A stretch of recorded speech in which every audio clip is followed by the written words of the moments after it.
കട്ടപ്പന ഇരട്ട കൊലപാതകത്തിൽ വിജയനെ കൊലപ്പെടുത്താൻ ഉപയോഗിച്ച ചുറ്റിക പോലീസ് കണ്ടെടുത്തു. പ്രതി നിതീഷിനെ കാഞ്ചിയാറിലെ വാടക വീട്ടിലെത്തിച്ച് നടത്തിയ തെളിവെടുപ്പിനിടെയാണ് ചുറ്റിക കണ്ടെത്തിയത്. വിജയന്റെ മൃതദേഹാവശിഷ്ടങ്ങൾ കണ്ടെത്താൻ വീടിന്റെ തറ കുഴിച്ച് പരിശോധന തുടങ്ങി. രാഹുൽ വിജയൻ കട്ടപ്പനയിൽ നിന്നും കൂടുതൽ വിവരങ്ങളുമായി ചേരുന്നു. രാഹുൽ, ഈ ആയുധം കണ്ടെത്തിയിരിക്കുന്നു. തറ കുഴിച്ചുള്ള പരിശോധന എവിടെ വരെ എത്തി? എന്താണ് നിലവിൽ കിട്ടുന്ന വിവരങ്ങൾ?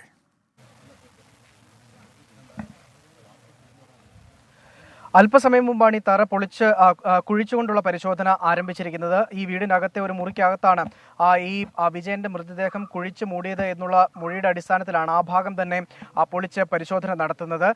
ഇതിലിപ്പോൾ എന്തായാലും നേരത്തെ പോലീസ് രാവിലെ എത്തിയതാണ്. തെളിവെടുപ്പ് രാവിലെ മുതൽ തുടങ്ങിയതാണ്. വീടിനുള്ളിൽ ഈ വിജയനെ തലക്കിടിച്ച് കൊല്ലാൻ ഉപയോഗിച്ച ചുറ്റിക വരെ ഉണ്ടായിരുന്നു. അതുൾപ്പെടെ കണ്ടെത്തുകയും ചെയ്തിട്ടുണ്ട്. അതിന്റെ ഭാഗമായിട്ടാണ് അടുത്ത നടപടിയിലേക്ക് എന്ന പോലെ ഈ കുഴിച്ചുള്ള പരിശോധന തുടങ്ങിയിട്ടുള്ളത്. അല്പസമയത്തിനകം തന്നെ ഇതുമായി ബന്ധപ്പെട്ട കൂടുതൽ വിശദാംശങ്ങൾ വരും എന്നുള്ള കാര്യവും നമുക്ക് മനസ്സിലാവുന്നുണ്ട്. ഇതിനകത്ത് കയറിപ്പോയ ആളുകളുണ്ട്. അവരുൾപ്പെടെ പറയുന്നത് ഇതിൽ പൂജ ഉൾപ്പെടെ നടന്നിട്ടുള്ള, അതായത് മറ്റ് മന്ത്രവാദം ഉൾപ്പെടെ രീതിയിൽ നടന്നിട്ടുള്ള ഒരു കാഴ്ച അവിടെ നിന്ന് കാണാൻ കഴിഞ്ഞിട്ടുണ്ട്. അതിനുള്ള തെളിവുകൾ ഉൾപ്പെടെ അവിടെ ഉണ്ട് എന്ന് പറയുന്നുണ്ട്. പക്ഷെ അത് ഈ കൊലപാതകമായിട്ട് കൂട്ടി വായിക്കാൻ കഴിയുമോ, അല്ലെങ്കിൽ കൊലപാതകവുമായി ബന്ധപ്പെട്ട് ഈ പൂജ നടന്നിട്ടുണ്ടോ എന്നൊന്നും പറയാൻ കഴിയില്ല.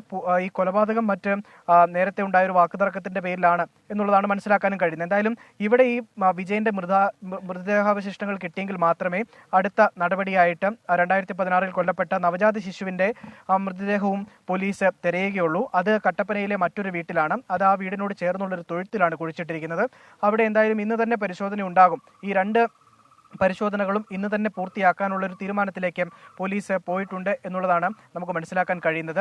ഈ ദൃശ്യങ്ങളിൽ കാണുന്ന പോലെ തന്നെ ഒരു ചെറിയ ഒരു തറയാണ്, അതായത് വലിയ നീളത്തിലൊന്നുമല്ല ഈ കുഴി എടുത്തിരിക്കുന്നത്. ഒരു ചതുരത്തിലൊരു കുഴി എടുത്തിരിക്കുന്നു. അതിൻ്റെ അകത്താണ് ഈ മൃതദേഹം, വിജയന്റെ മൃതദേഹം മറവ് ചെയ്തത് എന്നുള്ളതാണ് അറിയാൻ കഴിയുന്നത്. എന്തായാലും അത് പൂർണ്ണമായും ആ മണ്ണ് മാറ്റിയതിന് ശേഷം മാത്രമേ ഇതിൽ എന്താണ് സംഭവിച്ചിരിക്കുന്നത്, എന്താണ് അവിടെ നടന്നിരിക്കുന്നത് എന്നുള്ള കാര്യത്തിൽ വ്യക്തത വരും.